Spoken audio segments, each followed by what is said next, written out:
예, 여러분 반갑습니다. 차! 야! 지나가다가 딱 잡혔다, 목도리, 그지? 목도리 아빠, 짜잔. 양옹! 어반이에요. 자, 들로 가, 이 새끼야. 오늘 이야기는요, 예고한 대로 스페인에 대한 이야기를 한번 해보려고 합니다. 어떻게 보면 뭔가 자신의 나라를 탈출하고 싶다는 그런 욕망은 상당히 많은 나라에서 그런 걸 가지고 있는 것 같아. 그래서 그거는 보통 이제 자신들이 가지고 있는 니즈대로 나오게 돼 있죠. 그래서 세계 최강국이라고 불리는 미국은 왜 일본을 탈출하고 싶어 하는가 했을 때, 실질적으로 이제 미국 사는 사람들 같은 경우는 동양 쪽이 안전하다는 인식을 가지고 있다고 하더라고. 근데 실제로 안전하잖아.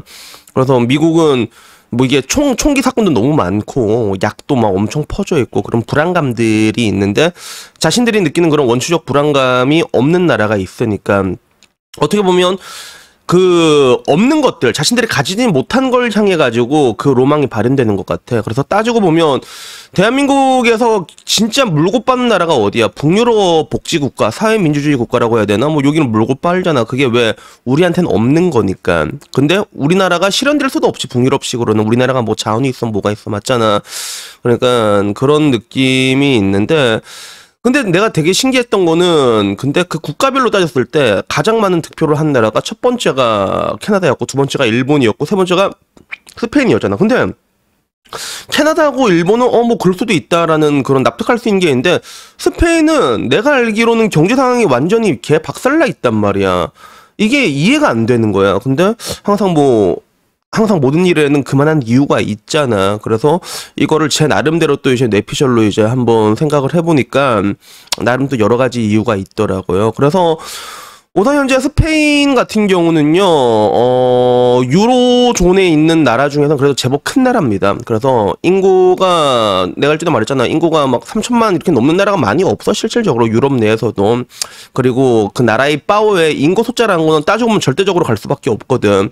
근데 스페인 같은 경우는 2021년 기준 인구가 4,742만 명입니다. 제법 많지. 그리고 대마불사라 불리는 이탈리아가 5,911만 명, 그리고 프랑스가 6,775만 명, 딱 이렇단 말이야.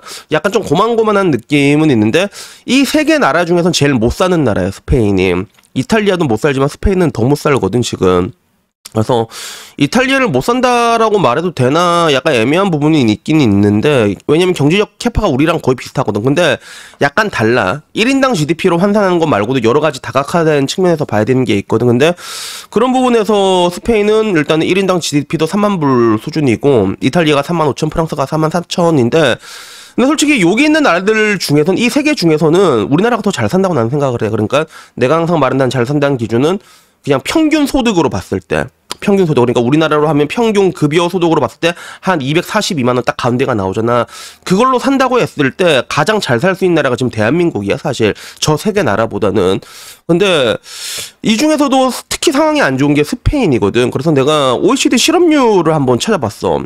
그래서 찾아봤는데 가장 최근 게 있더라고. 불과 2022년 10월 동향이야. 그래서 코로나로 인해 가지고 경제가 완전히 다 이게 우르르 박살났는데, 실업률이 이게 몇 프로가 나왔냐면, 지금 현재 OECD 전체 평균 실업률이 2020년 같은 경우는 7.2%가 나왔고, 2021년은 6.2%로 좀 낮아졌다가 작년 10월에는 4.9%까지 낮아졌거든요. 작년 10월에는.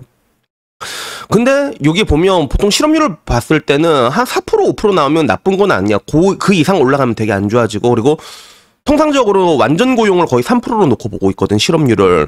근데 이 완전 고용 3%를 달성한 나라가 OECD에서는 지금 3개밖에 없습니다. 일본, 독일, 그리고 한국이야, 한국.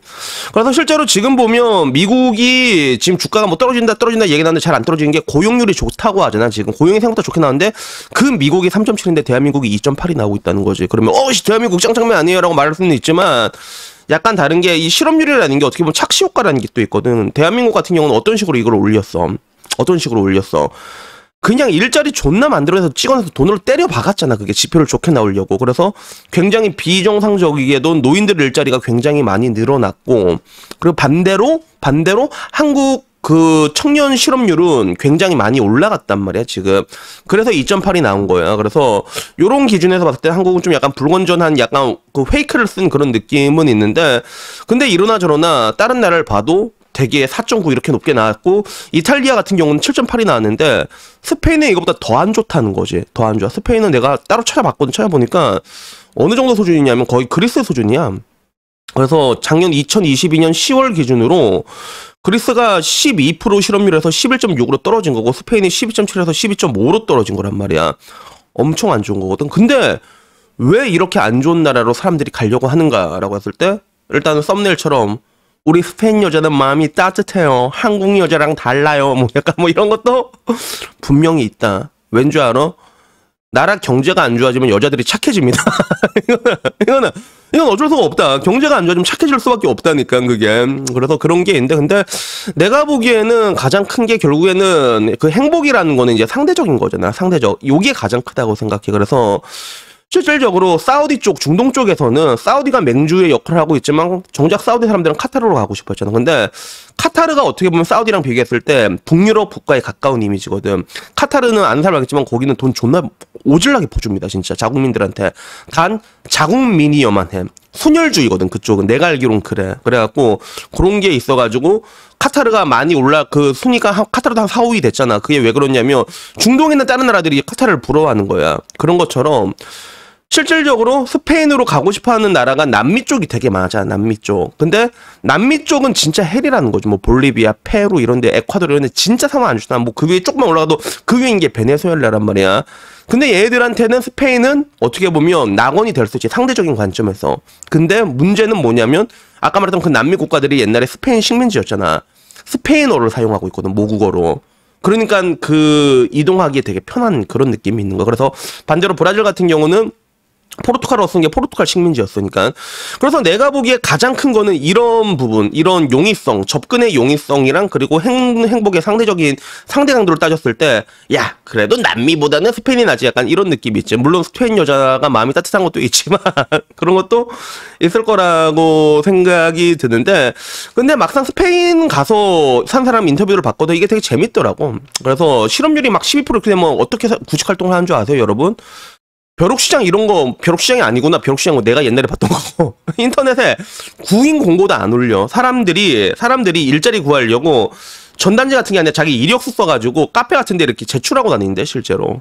그러면 카페 주인은 그중에서 이래갖고 사람 뽑고, 그리고 인건비는 턱없이 낮다고 하더라고. 그래서 실질적으로 막 주 6일씩 몸 갈아가면서 일한다고 해도 유로로 거의 뭐 130유로 뭐 요 정도밖에 100유로 못 먹는 경우도 굉장히 많다고 하더라고. 그러니까 100유로라고 한다면 지금 환율이 올랐는데도 한 100유로, 1000유로인가? 1000유로? 1000유로라고 볼 수 있겠다. 그치? 1000유로면 거의 지금 하면 한 140 정도 되나? 한 그 정도 수준이라고 보면 돼.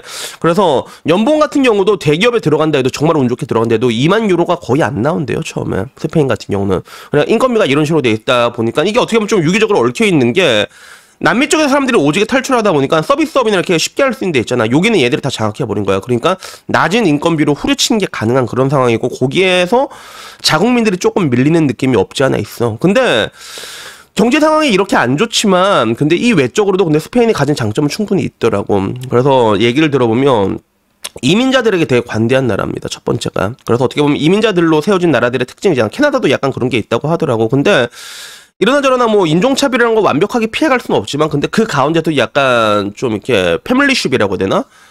약간 좀 따뜻하대, 사람들이. 실제로 그쪽 스페인 살면 사람들이 딱 공통적으로 하는 얘기가 되게 친근하다라고 얘기를 해. 그래서 이거는 좀 약간 따뜻한 지방에서 사는 사람들이 원래 약간 그런 습성이 있거든. 우리가 어디 남인 게 약간 이런 게 있단 말이야. 그래서 스페인에도 그렇게 사람들이 일단 뭐 이렇게 되게 친근하다는 얘기도 있고, 그리고 이민자라는 느낌이 들지가 않는다고 하더라고. 애초에 이민자들이 너무 많아서 그런 건지도 모르겠지만, 우리나라 같은 경우는 외국인을 보면 외국인이다 이런 게 있잖아. 거기는 그런 시선 자체가 굉장히 옅다고 하더라고. 그러니까 오히려 내가 갔는데도 스페인 사람들이 스페인으로 와가지고 길을 묻는 거야. 나는 이 새끼 뭐지? 이렇게 생각할 수 있지만 걔네들한테 그게 당연한 거지. 왜냐하면 이렇게 외국인이라는 그런 구분 자체가 많이 없다고 하더라고. 그리고 사람들이 좀 약간 따뜻한 게 있고, 그리고 날씨가 겁나 좋대, 스페인이. 날씨가 겁나 좋다고 하더라고. 그래서 스페인 남부 쪽으로 가면 막 1년에 360일의 날씨가 우질나게 좋고, 그리고 그거 외에도 또 음식 그 물가가 굉장히 낮다고 하더라고. 그래서 내가 장 본 거 봤거든. 그래서 수박 반 통이랑 뭐 감자랑 뭐 이것저것 샀는데 제법 많이 샀어. 근데 5,000원인가 10,000원도 안 나는데 오질나게 사요 진짜. 그래서 장보기 물가는 또 괜찮고, 대신에 아파트 물가, 아파트나 이런 거 쉐어하기에는 보통 이제 룸쉐어를 많이 쓰는데, 또 그거는 또 이제 한 달 렌트가 뭐 이제 40유로, 싸게는 40유로, 많게는 60유로 이렇게 한다고 하니까, 사실상 평균 소득을 본다고 했을 때 살기가 쉽지는 않아, 스페인도. 일자리를 구하기도 쉽지도 않고. 그렇긴 한데, 어떻게 보면 사람들이 갈 수밖에 없는 그런 거죠. 왜 일단 남미에서 오질나게 탈출을 하니까 가는 거고. 그러니까 그 경제적인 상황만 빼놓고 이 스페인이라는 나라만 놓고 봤을 때는 매력이 있다는 거야. 매력이 있다는 거야. 그래서 나도 이 얘기들 듣고 나니까 나도 좀 구미가 당기더라고. 그래서 나도 한번 가서 살아볼까? 좀 궁금하대. 그러니까 사람들이 좀 친절하고 그렇다고 하니까 야, 살아보는 건 나쁘지 않겠다. 왜 물가도 굉장히 저렴하고 그러다 보니까. 그래서 나는 뭐 이때까지 여러 곳 나라를 좀 살아봤는데, 개인적으로 산다고 했을 때는 일본이 조금 괜찮았거든. 나는 일본이 나랑 좀 잘 맞았는데, 근데 베트남은 베트남 나름대로 가격적인 메리트가 있고, 근데 스페인도 어차피 나는 가서 디지털 노마드가 가능하잖아. 그러니까 살아본다 했을 때 충분히 매력은 있을 것 같다라는 그런 느낌이 들더라고요. 그래가지고 일단은 뭐 근데 지금은 당장 뭐 갈 생각이 없어. 지금은 왜 그러냐면 내가 여행을 너무 길게 다녀왔거든. 한번 길게 다녀오니까, 여러분들 나중에 여행을 1년 반 넘게 다녀오면 알겠지만 진짜 힘들어요. 진짜 여행을 1년 반 넘게 가잖아. 힘들다니까 진짜. 그래서 나중에는 뭐 어떻게 좀 이렇게 가고 싶어지면 그때는 다시 갈 계획이긴 한데, 근데 지금은 또 복돌이도 있고 이 새끼 나 없으면 밥도 안 먹어. 그래가지고 어떻게 뭐 될진 모르지만, 근데 하나 확실한 건 스페인이라는 나라가 경제적인 상황을 배제하고 나머지를 봤을 때는 굉장히 좀 매력이 있는, 메리트가 있는 그런 느낌이 있더라고. 그래가지고 스페인은 결국엔 이런 것들, 결국 보면 따져보면 가장 중요한 게 언어적인 파워랑 문화적인 파워라고 볼 수 있고, 그리고 상대적인 파워라고 볼 수가 있긴 있지만, 근데 그걸 배제하고 본다고 했을 때 나라 자체만 봤을 때는 충분히 매력이 있는 그런 나라가 스페인이구나라는 그런 생각이 문득 들었습니다. 그래서 어떤 이야기는, 오늘 이야기는 여기까지고요. 다음에는요 뭐 또 탈출하기 좀 좋은 나라에 있으면 그거를 이제 소개해보는 시간을 가져보려고 하는데, 근데 이러나 저러나 한국 사람한테 가장 용이한 데는 동남아시아 동남아시아 많은 데가 없는 것도 사실이야 그게. 근데 다른 나라, 이런 나라도 있다라는 게 재밌잖아. 그러니까 이런 식으로 이제 얘기해가지고 영상을 몇 개 더 찍어보도록 하겠습니다. 오늘 이야기는 여기까지고, 그러면 모두들 좋은 하루 보내십시오. 이상입니다. 감사합니다. 야옹.